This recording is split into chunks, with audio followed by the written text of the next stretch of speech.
वज़ीर ममलिकत बराए दाखिला तलाल चौधरी ने कहा है कि अफगान शहरियों ने पाकिस्तान के शनाख्ती कार्ड और पासपोर्ट का गलत इस्तेमाल किया है। सेनेट इजलास में वक्फा सवालात के दौरान बलोचिस्तान और खैबर पख्तूनख्वा में हजारों शनाख्ती कार्ड ब्लॉक किए जाने से मुतालिक सवाल के जवाब में उन्होंने कहा कि सऊदी अरब में 5000 से ज्यादा अफगान शहरियों ने पाकिस्तानी पासपोर्ट सरेंडर करके बताया कि वो पाकिस्तान के शहरी नहीं हैं।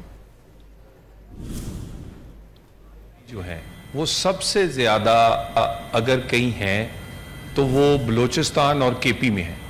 सर ये उन्होंने मिसयूज किया है। सऊदी अरब में उन्होंने हमारे पासपोर्ट सरेंडर करके बताया कि मैं पाकिस्तानी हुई नहीं, और जब वो बैक ट्रैक हुआ ये 5000 है, कोई चंद नहीं है।